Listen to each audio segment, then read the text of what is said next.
Hello friends, உங்கள் பழைய bike battery எப்படி ரிப்பேர் பண்ணுறதுனா இந்த வீடியோவில் பார்க்க போகிறோம். என் பைக்கில் மல்டிமீட்டர் செக் பண்ணால் சார்ஜ் இருக்குது, ஆனால் பைக்கில் ஹார்ன் ஹெட்லைட்லாம் ரொம்ப டிம்மாக தான் எரியுது.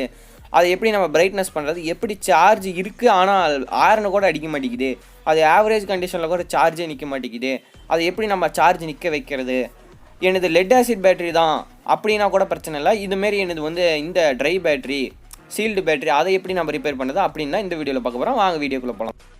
நீங்கள் பார்த்துக்கொண்டு மிஸ்டர் தமிழ் சிட்டி எடுத்தாலும் இந்த வீடியோவில் நாம் அதை பற்றி பார்க்க போகிறோம். இந்தமாரி சீல்டு பேட்டரி எப்படி ரீசைக்கிள் பண்ணுறது அதை பற்றி அந்த வீடியோவில் பார்க்க போகிறோம். சார்ஜே நிற்க மாட்டேங்குது ப்ரோ, 10 வோல்ட்டுக்கு மேலே எனக்கு பைக்கில் இருந்தால் செல்ஃப் ஸ்டார்ட்டே ஆக மாட்டேங்குது, சார்ஜ் நிற்கிது ஆனால் செல்ஃப் ஸ்டார்ட்டே ஆக மாட்டேங்குது, அது எப்படி அதை ரெடி பண்ணுறது அப்படின்னு தான் இந்த வீடியோவில் பார்க்க போகிறோம். இந்த பேட்டரி வந்து சார்ஜ் நிற்கிது ஆனால் 10 வோல்ட்டு தான் நிற்கிது. அதுக்கப்புறம் 12 வோல்ட் இருந்தால் தான் நம்ம செல்ஃப் ஸ்டார்ட் பைக்கில் செல்ஃப் ஸ்டார்ட் ஆகும். இது எப்படி 12 வோல்ட்டாக மாற்றுறது, அதுக்குன்னு ஆம்ஸ் எல்லாம் அப்படியே பழைய பேட்டரி புது பேட்டரி அளவுக்கே வராது, ஓரளவுக்கு கம்மியாக வரும். இதுவும் சார்ஜ் நிற்கிது, 10 வோல்ட் தான் நிற்கிது, 9 வோல்ட் இல்லைனா 10 வோல்ட் தான் சார்ஜ் நிற்கிது. இது எப்படி 11 வோல்ட்டு 12 வோல்ட்டாக மாற்றுறது, நம்ம எதாவது லைட்னிங் வீட்டில் எதாவது லைட்டு டார்ச் லைட் இதுமாரி செய்யறதுக்கு இந்த பேட்டரியில் ஃபேனு எதுவுமேலாம் ரன் பண்ணிக்கலாம். பைக்குக்கு ஆனால் இது யூஸ் பண்ண முடியாது, ஏன்னா சொல்லிட்டேன். பைக்குக்கு யூஸ் பண்ணலான்னா என்ன யூஸ் பண்ணலான்னா பைக்கில் இருக்க ஹார்னு ஹெட்லைட்டு மட்டும் தான் யூஸ் ஆகும்.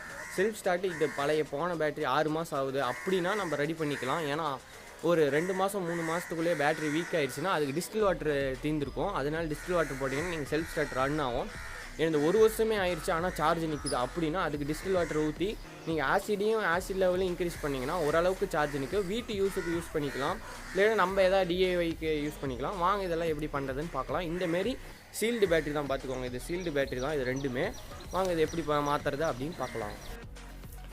நான் ஃபஸ்ட்டு என்ன பண்ணிக்க போகிறேன்னா, ஃபஸ்ட்டு என்கிட்ட இருக்க பேட்டரியெல்லாம் காட்டிக்கிறேன். இதுவும் சீல்டு பேட்டரி தான், ஒரு பிராண்டில் ஒரு மாதிரி டைப்பில் இருக்கும். இங்கே பாருங்கள், இது அமரான், ஒரு பிராண்டில் ஒரு டைப் ஆஃப் இருக்கும். நம்ம இப்போ வந்து ஃபஸ்ட்டு வச்சுக்கிறேன் 2 பேட்டரியும். இதுக்கப்புறம் இன்னொரு சீல்டு பேட்டரி சின்னது, இது வந்து பிளாட்டினா இந்தமாரி பைக்கிலலாம் இருக்கும் செல்ஃப் ஸ்டார்ட்டுக்கு. அதுக்கப்புறம் நம்ம வந்து 2 பேட்டரியும் தள்ளி வச்சுட்டு இப்போ இந்த ப்ளூ கலர் பேட்டரி எடுத்துக்கிறேன். இதில் வந்து நம்ம எவ்வளோ வோல்டேஜ் இருக்குதுன்னு ஃபஸ்ட்டு உங்களுக்கு காட்டிக்கிறேன். அதுக்கப்புறம் இல்லை ப்ரோ நீங்கள் ஃபுல் சார்ஜ் புதுசு அப்படின்னு எல்லாம் சொல்லுவீங்க, ஃபேக்கு ப்ரோ இதெல்லாம் நீங்கள் போய் சொல்கிறீங்க அப்படின்னு நிறையா பேர் வேணும்னே கமெண்ட் பண்ணுவீங்க. நான் உங்களுக்கு சார்ஜ் எவ்வளோ இருக்குதுன்னு மல்டிமீட்டர் வச்சு காட்டிக்கிறேன். உங்களுக்கு மல்டிமீட்டர் நம்பர் தெரியுதான்னு எனக்கு தெரியல.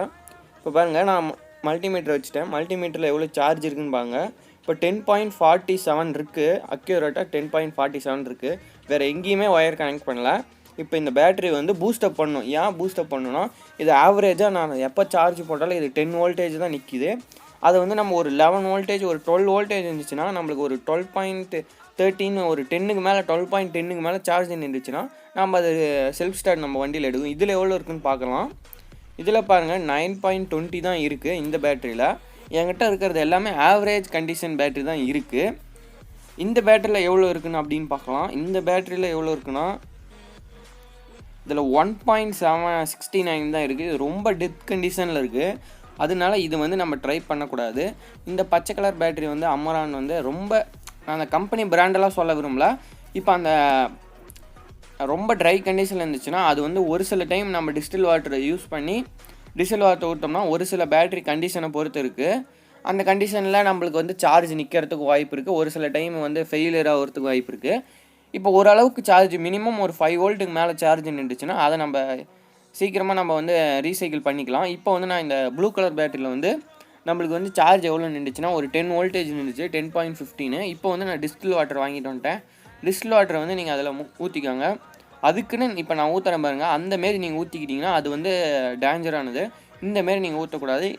இன்ஜெக்ஷன் யூஸ் பண்ணி நீங்கள் கொஞ்சம் கொஞ்சமாக எம்எல்லாம் எடுத்து நீங்கள் ஒரு ஹோல்ஸ் இருக்குல்ல, அந்த ஹோல்ஸில் நீங்கள் கரெக்டாக ஊற்றணும். இப்போ நான் ஊற்றி உங்களுக்கு காட்டுறேன்ல, இந்தமாரி ஊற்றக்கூடாதுன்னு சொல்லி தான் உங்களுக்கு நான் ஊற்றியே காட்டுறேன். நிறையா பேர் என்ன பண்ணுவாங்க, அப்படியே எடுத்து ஃபுல்லாக ஊற்றி விட்ருவீங்க இதேமாரி. அதனால தான் இந்தமாரி ஊற்றக்கூடாது. நீங்கள் என்ன பண்ணுறீங்கன்னா, நான் சிரஞ்சி யூஸ் பண்ணி ஃபுல்லாக ஊற்றி முடிச்சிட்டேன். ஊற்றி முடிச்சதுக்கப்புறம் எல்லாம் க்ளோஸ் பண்ணக்கூடாது. நீங்கள் அதுக்காக நீங்கள் என்னத்துக்கு ப்ரோ க்ளோஸ் பண்ணேன்னு கேட்பீங்க. இந்தமாரி நான் உங்களுக்கு எக்ஸ்பிளைன் பண்ணுறேன். எதையுமே நீங்கள் க்ளோஸ் பண்ணக்கூடாது. ஃபஸ்ட் டைம் நீங்கள் இப்போ வந்து நீங்கள் ஒரு பேட்டரி வந்து சார்ஜ் ஃபுல்லாக இருக்குது, சார்ஜ் கம்மியாக இருக்குது, டிஸ்டில் வாட்டர் ஊற்றிருக்கேன் அப்படின்னா என்ன பண்ணுறீங்கன்னா, சார்ஜ் ஃபஸ்ட் டைம் போடும்போது என்ன பண்ணுறீங்கன்னா அதில் ரிமூவ் பண்ணதை அப்படியே விட்டுருங்க. ரிமூவ் பண்ணிகிட்டே சார்ஜ் போடுங்க.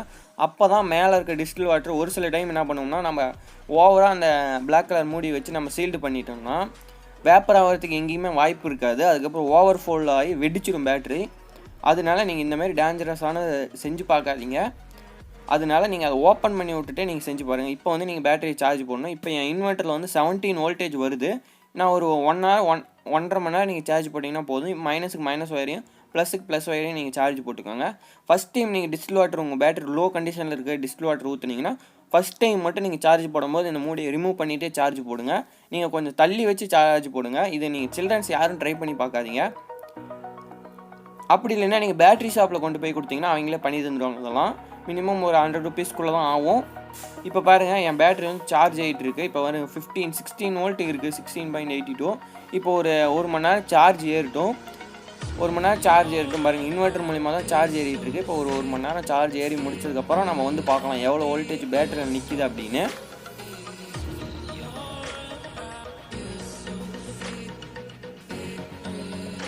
இப்போ வந்து நம்ம பேட்டரி சார்ஜ் ஆகி முடிச்சிருச்சு. இப்போ வந்து நான் பேட்டரி வந்து எடுத்துகிட்டு வந்துட்டேன். இப்போ இந்த பச்சை கலர் பேட்டரி உங்கள்கிட்ட நான் உங்களுக்கு காட்டுறேன். என்னது வந்து ரொம்ப டெட் கண்டிஷனே ஆகிடுச்சு. இது வாங்கி 2 வருஷம் ஆகுது. ஆனால் 2 வருஷம் இல்லை, 3 வருஷம் ஆகுது சரியா. பார்க்குறதுக்கு புதுசாகவே இருக்குன்னு கேட்பீங்க. இது வந்து வண்டியிலே இருந்துச்சு. அதுக்கப்புறம் கழட்டி என்கிட்ட கொடுத்துட்டாங்க. நான் என் DIY ப்ராஜெக்ட்டுக்கெல்லாம் யூஸ் பண்ணிகிட்டு இருந்தேன். இப்போ வந்து இந்தமாரி பேட்டரி உங்கள்கிட்ட இருக்குனாலும் இதில் வேணால் நீங்கள் இன்ஜெக்ஷன் யூஸ் பண்ணி ஊற்றலாம். நீங்கள் அப்படியே கூட ஊற்றிக்கலாம். அங்கே பாருங்கள், தண்ணி ஊற்ற குடிச்சிக்கிட்டே இருக்குது பேட்ரி. ரொம்ப ட்ரை கண்டிஷனில் இருக்குது. அதனால தான் நான் கொஞ்சம் பூஸ்டப் பண்ணுறதுக்கு இது வந்து மினிமம் ஒரு 10 வோல்டேஜுக்குள்ளே நிற்கும். நீங்கள் புது பேட்ரி அளவுக்கு எதிர்பார்க்கக்கூடாது இந்த பேட்டரிலாம். ஏன்னா பேட்டரியோட உள்ளே இருக்க லைஃப் வந்து போயிடும். அதனால தான் மினிமம் உங்களுக்கு ஒரு 4 to 3 இயர்ஸ்க்குள்ளே தான் வரும் ஒரு பேட்டரி நீங்கள் யூஸ் பண்ணிங்கன்னா, லெட் ஆசிடை பொறுத்த வரைக்கும். இப்போ நான் ஃபுல்லாக வந்து டிஸ்டில் வாட்டர் ஊற்றி முடிச்சிட்டேன். இதுக்கப்புறம் நம்ம க்ளோஸ் பண்ணி சார்ஜ் போடலாம். இது எவ்வளோ நேரம் நிற்கிது அப்படின்னு. என்னது வந்து நிற்காது. ஏன்னா என்னது வந்து சுத்தமாக போயிடுச்சு இந்த பேட்டரி. ஒரு சில பேட்டரி வந்து நம்ம டிஸ்டில் வாட்டர் ஊற்றி முடிச்சதுக்கப்புறம் 1 பாயிண்ட் இன்க்ரீஸ் ஆகும். இதில் வந்து 1 பாயிண்ட் குறைஞ்சி தான் இருக்குது. இல்லை, அப்படியே தான் இருக்குது. முன்னே நம்ம ஸ்டிக் பண்ண சார்ஜே தான் இதில் இருக்குது. பாருங்கள், 10.58 இருக்குது. இல்லை தப்பாக சொல்லிட்டேன் ஃப்ரெண்ட்ஸ். பாருங்கள், 11.32 வோல்டேஜ் இருக்குது இந்த பேட்டரியில். நான் சார்ஜ் போட்டது உங்களுக்கு காட்டலன்னு நினைக்கிறேன். 11.52 இருக்குது. Super friends. இந்த ரொம்ப டெட் கண்டிஷனாக இருந்தாலும் நம்ம ரெடி பண்ணிட்டோம். இப்போ வந்து நம்ம ப்ளூ கலர் செஞ்சோம்ல, அந்த ப்ளூ கலர் பேட்டரி இப்போ உங்களுக்கு இன்வெர்ட்டர் மூலிமா சார்ஜ் பண்ணுறேன். இன்வெர்ட்டர் பாருங்கள், மேலே வந்து ப்ளக் பாயிண்ட் மூலிமா தான் வருது. இப்போ பார்த்தீங்களா, நம்ம இன்வெர்ட்டர் மூலிமா ஃபுல்லாக சார்ஜ் ஆகிட்டு இருக்குது. இந்த ப்ளூ கலர் பேட்டரிக்கு இப்போ தான் டிஸ்டில் வாட்டர் ஊற்றி முடிச்சதுக்கப்புறம் இந்த ப்ளூ கலர் பேட்டரி வந்து சார்ஜ் ஆகட்டும். ஃபுல்லாக ஒரு 2 மணி நேரம் நீங்கள் ஃபுல் சார்ஜ் போடுங்க. ரொம்ப ட்ரை கண்டிஷனில் ஒரு 4 to 8 ஹவர்ஸ் சார்ஜ் போடணும். எனக்கு ஓரளவுக்கு கண்டிஷனாக இருக்கிறதுனால ஒரு 1.5 மணி நேரம் சார்ஜ் போட்டால் எனக்கு போதும். நான் 1.5 மணி நேரம் ஆனதுக்கப்புறம் இப்போ வந்து நான் உங்களுக்கு எவ்வளோ சார்ஜ் இருக்குன்னு மல்டிமீட்டர் யூஸ் பண்ணி காட்டுறேன். இப்போ பாருங்கள், நான் ஓப்பன் பண்ணிக்கிறேன். இப்போ வந்து நான் அதில் போட்டிருக்க சார்ஜ் ஏற கிளிப்பெல்லாம் கழட்டிடுறேன். இப்போ பார்த்தீங்களா, நான் இப்போ வந்து உங்களுக்கு மல்டிமீட்டர் யூஸ் பண்ணி எவ்வளோ சார்ஜ் இருக்குன்னு காட்டலாம். ஃபஸ்ட்டு சார்ஜ் ஏறுறதெல்லாம் நீங்கள் கழட்டிடுங்க. கழட்டினதுக்கப்புறம் இப்போ வந்து ப்ளஸில் ப்ளஸ் மல்டிமீட்டரும் மைனஸில் மைனஸ் லீடும் வச்சு நீங்கள் செக் பண்ணுங்கள் எவ்வளோ வோல்டேஜ் வருதுன்னு காட்டலாம். இப்போ வந்து நான் மைனஸில் மைனஸ் வச்சுக்கிறேன், ப்ளஸில் ப்ளஸ் வச்சுக்கிறேன். இப்போ வைக்கிறேன் பாருங்கள், எவ்வளோ வோல்டேஜ் இருக்குன்னு உங்களுக்கு தெரியும்னு நினைக்கிறேன். 12.50 இருக்குது. சூப்பர் ஃப்ரெண்ட்ஸ், செம்மையாக இது சார்ஜ் ஏறி இருக்குது. நான் 1.5 மணி நேரம் சார்ஜ் போட்டேன். 10 வோல்ட்டில் இருந்துச்சு. இப்போ 12.50 வந்திருக்கு. 50 40 மினிமம் ஒரு நம்ம மல்டிமீட்டர் செக் பண்ணும்போது ஒரு 10 வோல்டேஜ் 10 பாயிண்டாச்சும் குறையும். 10 வோல்டேஜ்னு எடுத்துக்காதீங்க, 10 பாயிண்டாச்சும் குறையும். இப்போ பாருங்கள், 12.47 இருக்குது. சூப்பர் ஃப்ரெண்ட்ஸ், மறக்காமல் இதை நீங்கள் செஞ்சு பாருங்கள். ஆனால் சில்ட்ரன்ஸ் யாரும் இதை செஞ்சு பார்க்காதீங்க. இந்தமாரி உங்கள் பைக் பேட்டரி ரொம்ப ட்ரை கண்டிஷனில் இருக்குது, கார் பேட்டரி பைக் பேட்டரினா இந்தமாரி நீங்கள் டிஸ்டில் வாட்டர் வந்து மினிமம் ஒரு 20 ரூபீஸ்க்குள்ளே தான் வரும். நீங்கள் இந்தமாரி மேலே இருக்க இதை மட்டும் கழட்டிட்டு ஊற்றிட்டு கொஞ்சம் நேரம் சார்ஜ் போட்டு பாருங்கள். அவ்வளோதான் ஃப்ரெண்ட்ஸ். இந்த 2 பேட்டரி எப்படி சார்ஜ் போடுறேன்னு பார்த்துருப்பீங்கன்னா, சார்ஜ் போட்டு முடிச்சதுக்கப்புறம் மேலே இருக்க அந்த லப்பர்ஸ் எல்லாம் போட்டு க்ளோஸ் பண்ணிடுங்க நல்லா. ஃபஸ்ட் டைம் சார்ஜ் போடும்போது, ஏன்னா மேலே இருக்க டிஸ்டில் வாட்டர் ஃபுல்லாக நீங்கள் ஓவராக ஊற்றிருந்தீங்கன்னா அது போகிறதுக்கு எங்கேயும் வாய்ப்பு இல்லைன்னா பேட்டரி வந்து சீக்கிரமாக ஏதாவது ஒரு இடத்துல, ஏன்னா இது ரொம்ப சீல்டு பேட்டரி, அதனால இல்லை என்கிட்ட லெட் ஆசிட் பேட்டரி இருக்குது டிஸ்டில் வாட்டர். இப்போ வந்து லெட் ஆசிட் பேட்டரி எப்படி இருக்குன்னா, சைட்லேயே ஆசிட் போகிறதுக்கான இது கொடுத்துருப்பாங்க. ஆனால் இதில் பாருங்கள், எங்கேயுமே கொடுத்துருக்க மாட்டாங்க. இப்போ வந்து நம்ம இந்த பச்சை கலர் பேட்டரி சார்ஜ் போட்ட கிளிப்பு நான் உங்களுக்கு சார்ஜ் போட்டு எவ்வளோ வோல்டேஜ் இருக்கு முன்னாடி உங்களுக்கு காட்டியிருப்பேன். நான் திருப்பி இப்போ வந்து நான் இது அடுத்த நாள் சார்ஜ் போட்டேன். நான் இது உங்களுக்கு முன்னாடியே அதை காட்டினேன்னு நினைக்கிறேன். இந்த சார்ஜ் இந்த க்ரீன் கலர் பேட்டரியில் எவ்வளோ சார்ஜ் நின்றுச்சுன்னு அந்த கிளிப்பை முன்னாடியே ஆட் பண்ணிட்டேன். Sorry friends. இப்போ வந்து இங்கே பாருங்கள், ஃபுல் அண்ட் சார்ஜ் ஏறிட்டுருக்குறோம். இந்தமாரி உங்கள் வீட்டில் என்னென்ன பேட்டரி இருக்கோ அந்த டைப் ஆஃப் பேட்டரி ஒருத்தர் கேட்டிருந்தா கமெண்ட் செக்ஷனில் நிறையா பேர் கேட்டிருந்தீங்க. இந்தமாரி பைக் பேட்டரியே டெட் கண்டிஷனில் இருக்க பைக் பேட்டரி இல்லை ஒரு ஆவரேஜ் கண்டிஷனில் இருக்க பைக் பேட்டரி எப்படி ப்ரோ சார்ஜ் பண்ணுறது, எப்படி ப்ரோ சார்ஜ் நிற்க வைக்கிறது அப்படின்னாலாம் அதுக்காக தான் இந்த வீடியோ. இந்த வீடியோ உங்களுக்கு பிடிச்சின்னா மறக்காமல் கீழே கமெண்ட் செக்ஷனில் கமெண்ட் பண்ணுங்கள். இப்போ வந்து நான் சார்ஜ் போட்டேன். இப்போ உங்களுக்கு முன்னாடி திருப்பி இன்னொரு டைம் காட்டுறேன். இப்போ வந்து நான் அதில் மேலே போட்டிருக்க கிளிப்பெல்லாம் கழட்டிடுறேன். சார்ஜ் ஆஃப் பண்ணிவிட்டு இப்போ எவ்வளோ வோல்டேஜ் இருக்குதுன்னு நம்ம பார்க்கலாம். இப்போ வந்து நம்மளுக்கு எவ்வளோ வோல்டேஜ் இருக்குன்னா இருங்க, ஒரு 13.20 இருக்குது. மல்டிமீட்டர் வந்து கொஞ்சம் குறையும், ஏன்னா இப்போ தானே சார்ஜ் போட்டு ரிமூவ் பண்ணோம்.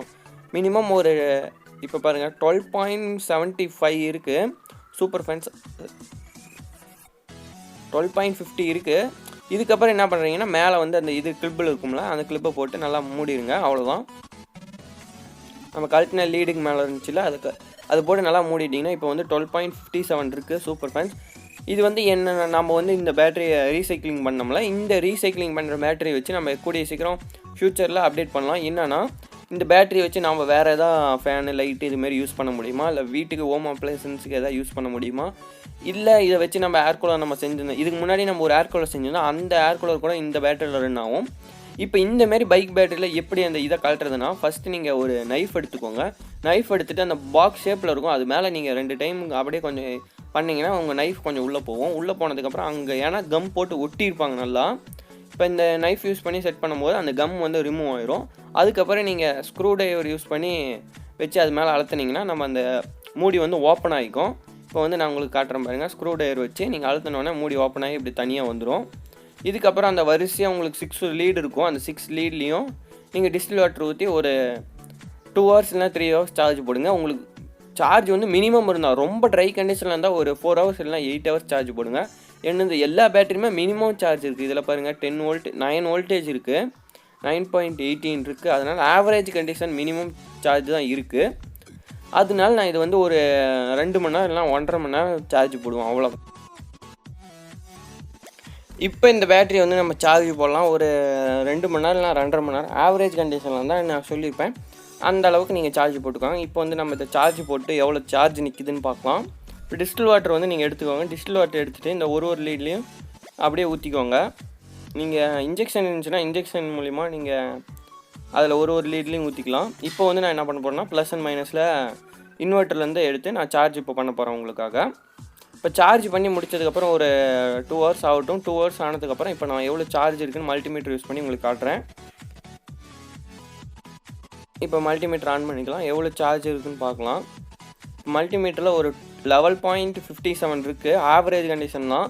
இது வந்து உங்கள் பைக் பேட்டரி, இது வந்து உங்கள் பைக்கில் யூஸ் பண்ணிங்கன்னா செல்ஃப் ஸ்டார்ட் ஆகாது, நார்மல் யூஸ் பண்ணிக்கலாம். ஹெட்லைட் ஆறுனா இப்போ பைக் பேட்டரியில் இந்த சீல்டு பேட்டரி எப்படி ரீசார்ஜபிள் ரீசைக்கிள் எல்லாம் பண்ணுறதுன்னு பார்த்துருவீங்கன்னா இந்த வீடியோ பிடிச்சிங்கன்னா கீழே கமெண்ட் செக்ஷனில் கமெண்ட் பண்ணுங்கள். இந்தமாரி இன்ட்ரெஸ்டிங் வீடியோ உடனுக்குடன் உங்கள் மொபைலுக்கு வேணால் மறக்காம கீழே இருக்கும் மெட்களை சப்ஸ்கிரைப் பண்ணிட்டு பக்கத்துக்கும் பெல்லை கிளிக் பண்ணிங்கன்னா நான் இந்தமாரி போடுற வீடியோ உடனுக்குடன் மொபைலுக்கு வந்துடும். இது நீங்கள் செய்வீங்களா செய்ய மாட்டீங்களான்னு கீழே கமெண்ட் செக்ஷனில் கமெண்ட் பண்ணுங்கள். தேங்க்யூ ஃபார் வாட்சிங் this video. Please subscribe, like and share. Bye.